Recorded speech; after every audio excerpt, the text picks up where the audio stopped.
प्रस्तुत पंक्तियां ये जयद्रथ वध से हैं, BA सेकंड की हैं। हम भाग 3 कर रहे हैं। तुम एक होकर भी अहो, रखते अनेकों को वेश में। वेश का अर्थ है रूप, यानी भगवान श्री कृष्ण के संबोधित करते हुए युधिष्ठिर कह रहे हैं कि हे श्री कृष्ण, तुम एक अहो, अहो माने एक होकर भी, लेकिन तुम्हारे अनेक रूप हैं, तुम्हारे अनेक रूप हैं। अदंतहीन, अचिंत्य, अद्भुत, आत्म भू अखिलेश हो, यानी कि आदंतहीन माने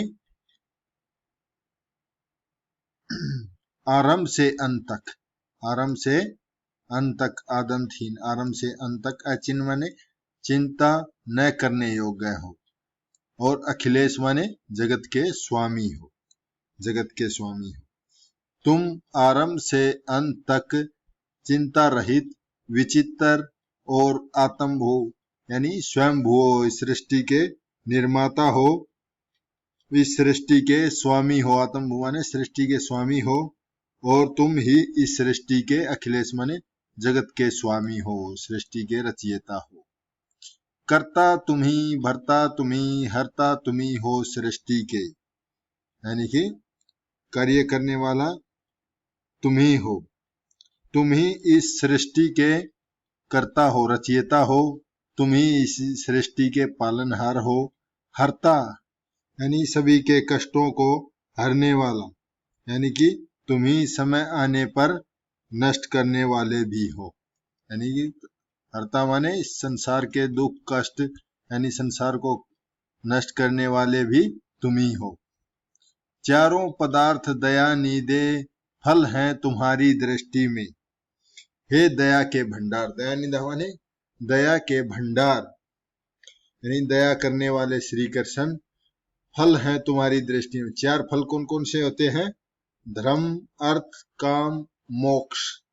धर्म, अर्थ, काम और मोक्ष, चारों पदार्थ, चारों पदार्थ हे दया के भंडार तुम्हारी दया दृष्टि के ही परिणाम है। दृष्टि माने यानी कि दृष्टि माने दृश्य होता है, परंतु चारों पदार्थ तुम्हारी दया के कारण ही मनुष्य को प्राप्त होते हैं। हे ईश, बहुत उपकार तुमने सर्वदा हम पर किए हैं। अब युधिष्ठिर श्री कृष्ण को कह रहा है कि हे ईश्वर, तुमने उपकार माने उनके ऊपर एहसान करना, सर्वदा माने सदैव हम पर उपकार, बहुत सारे उपकार किए हैं। उपकार प्रयुत्कार, प्रयुत्कार माने यानी उपकार का उत्तर चुकाना, उसका बदले में चुकाना प्रयुत्कार होता है। उपकार का बदला मैं क्या दें तुम्हें इसके लिए, यानी हम जो आपने हमारे ऊपर उपकार किए हैं उसका उपहार, उसके बदले में, उपकार के बदले में हम, हमारे पास कोई भी ऐसी भेंट वस्तु नहीं है जो उसके बदले में तुम्हें दे। है क्या हमारा सृष्टि में यह सब तुम्ही से बनी है, यानी कि इस संसार में हमारा कुछ नहीं है, हम तो तुम्ही से ही, यह संसार में हमारा कुछ नहीं है, यह सृष्टि तुमसे ही निर्मित है, तुमने ही सृष्टि को बनाया है। सनंत माने निरंतर ऋणी है हम तुम्हारे, तुम हमारे धनी हो, यानी हम निरंतर तुम्हारे ऋणी है और तुम हमारे धनी है, तुम ही हमारे स्वामी हो, तुम ही हमारे मालिक। प्रस्तुत पंक्तियों में युधिष्ठिर भगवान श्री कृष्ण को संबोधित करते हुए कहता है, जय दीन बंधो, दीन बंधो, सौख्य सिंधो देवो देव दयानिधे। दीन बंधो का अर्थ है हे दीन दुखियों के बंधु माने भाई, दीन दुखियों के सहोदर।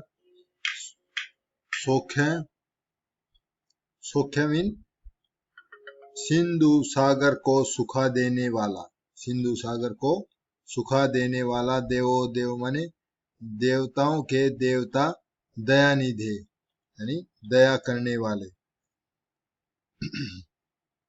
हे दीन बंधुओं के सहोदर, तुम समुंदर को सोखाने वाले, समुद्र को सोखाने वाले, देवताओं के देवता, कृपा के सागर, दाने कृपा के सागर, जय जन्म मृत्यु विहीन, जय जन्म मृत्यु विहीन, शाश्वत, विसौ वदंत, महाविदे, महाविद्या माने महाविद्या के जानकार, तुम्हारी जय हो, तुम जन्म और मृत्यु से विहीन, शाश्वत हो माने सदा रहने वाले हो, जन्म मृत्यु से विहीन, समस्त संसार में सदैव रहने वाले, विसौ वदंत माने विसौ के वंदनीय हो, समस्त संसार आपको वंदना करता है, महाविद्ये, तुम्हारी जय हो, महाविद्या माने विद्या के स्वामी, विद्या के स्वामी तुम्हारी जय हो,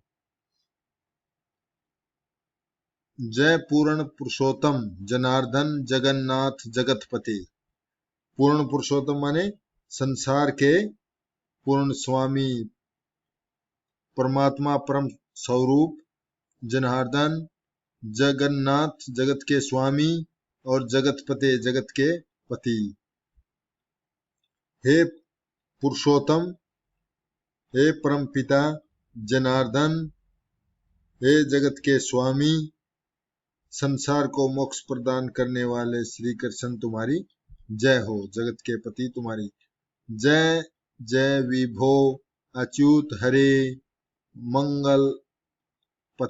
मंगलमते मायापते, माया के स्वामी, मायापते माने और मंगलपते माने कल्याण करने वाले, कल्याण करने वाले, विभव माने वैभवशाली, अच्युत माने जिसको स्पर्श न किया जा सके, हे वैभव सुख संपत्ति प्रदान करने वाले अच्युत हरे, मंगल करने वाले और माया के स्वामी श्री कृष्ण तुम्हारी जय हो।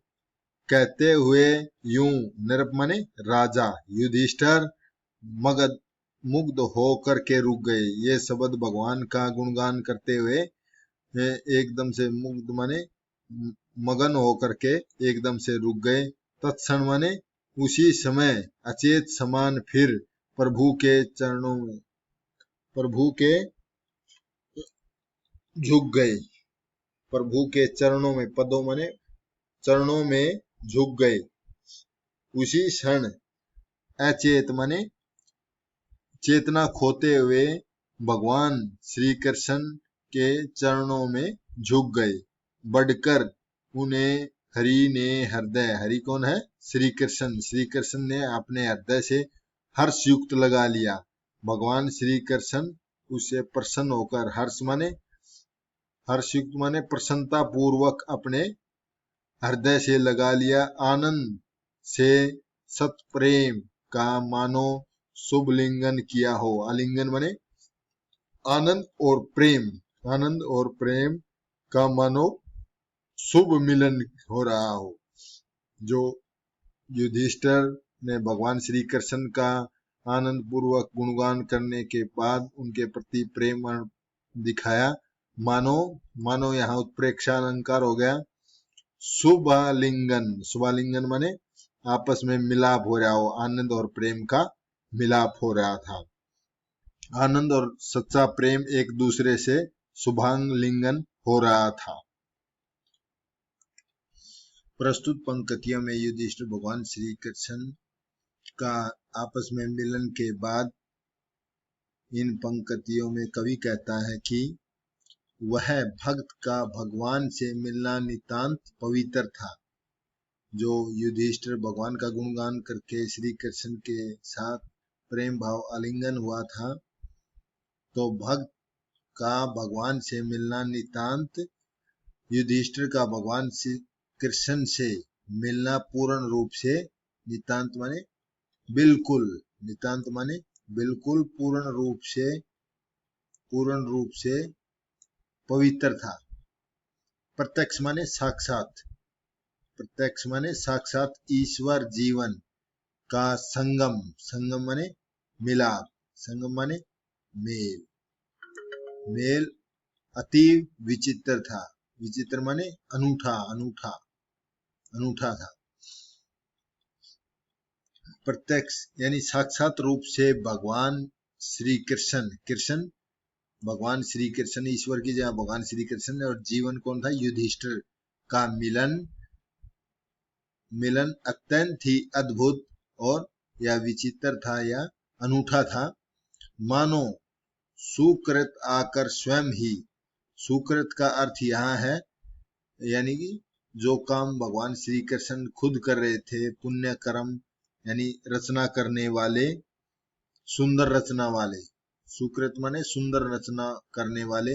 शील का अर्थ है, शील स्वभाव वाले कौन थे? युधिष्ठिर थे। शील स्वभाव आदर्श नैतिक गुणों से वाले व्यक्ति को शील व्यक्ति से कहते हैं। मानो, यहाँ मानो का आ गया यहाँ उत्प्रेक्ष्य अलंकार। यहाँ कह रहा है भगवान और युधिष्ठिर का मिलन, जो भगवान कृष्ण ने इस संसार को आकर स्वयं सुकृत सुंदर रचना करने वाले हैं और शील युधिष्ठिर से मिल रहे हों। इस दृश्य को देखकर ऐसा लगता है मानो स्वयं अच्छी कृति रचना वाले ईश्वर युधिष्ठिर से मिल रहा था, शील पुरुष युधिष्ठिर से मिल रहा था। युग श्याम गौर सरोज, सरोज माने कमल का फूल, मानो साथ ही खिल रहे हो। युग माने दोनों, श्याम माने श्री कृष्ण, कृष्ण का रंग श्याम रंग का था, और गौर, गौर माने सफेद रंग, भूरा रंग किसका था? युधिष्ठिर का। सरोज माने कमल के फूल, कमल के फूल। ऐसे लग रहा था मानो श्याम और गौर वर्ण के दो कमल के फूल आपस में एक साथ खिले हुए हो, खिल रहे हो, खिल रहे हो।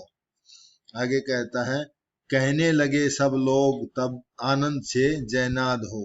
जयनाद का मतलब है जय जयकार करना, जय जयकार करना। सभी लोग इस प्रकार का दृश्य देख करके उनकी जय जयकार करने लग गए। त्रिलोक्य माने तीन लोकों, तीन लोकों में दे रहे निर्भय विजय संवाद जो। निर्भय माने निडर होकर के, विजय का, संवाद माने बातचीत, उनकी बातचीत का वक्तव्य, उनकी जय जयकार का स्वर तीनों लोकों में जा रहा था। इस प्रकार निर्भय होकर महाभारत की विजय का संवाद तीनों लोकों में गूंज रहा था, तीनों लोकों में। अनंतर दुर्लभ, दुर्लभ माने कठिन, भुवन माने संसार, संसार जगह, बात यूं उत्कर्ष की, उत्कर्ष माने उत्थान की, उत्थान की, उत्कर्ष माने उत्थान की बात। इस संसार में ऐसा स्थान मुश्किल है जहां इस प्रकार के उत्थान की बात हो। सचमुच कहीं समता नहीं इस भव्य भारत की। वास्तव में इस भारत की समता इस संसार में कहीं नहीं है। प्रस्तुत पंक्तियों में पांडवों के विजय उल्लास और श्री कृष्ण और युधिष्ठिर का परस्पर प्रेम पूर्वक मिलन के दृश्य का अंकन करने के पश्चात कवि कहता है कि दुख, दुख माने पीड़ा, दुशालिक माने बुराई का अभी कहना यद्यपि अवशिष्ट है। अवशिष्ट माने बचा हुआ है, अवशिष्ट माने बचा हुआ है, पर पाठकों का जी दुखाना अब हमको इष्ट, इष्ट अब न हमको इष्ट है। इष्ट माने इच्छा नहीं है। कवि कहना चाह रहा है कि अभी दुख और बुराई का कहना भी बाकी है, परंतु बचा हुआ है, परंतु पाठकों का जी इससे क्या है, बुराई का वर्णन करेगा तो पाठकों का जी दुखी हो जाएगा। अभी हमारे की इसकी इच्छा नहीं है, कर बार बार स्मा प्रार्थना होते हैं विदा अब हम यहीं, सुख के समय दुख की कथा अच्छी नहीं लगती कहीं। यानी कि जब सुख की बात हो रही हो तो उसके बाद दुख की कथा कहनी अच्छी नहीं लगेगी, इससे हम विदा लेते हैं। अब यहाँ पर तुम्हारा जयद्रथ वध समाप्त हो गया है, ऐसे में सुख के समय दुख की कहानी यदि वह कहेगा तो किसी को अच्छी नहीं लगेगी। मैं आशा करता हूँ आपको समझ में आया होगा। धन्यवाद। यहाँ जयद्रथ वध का पद्यांश समाप्त होता है।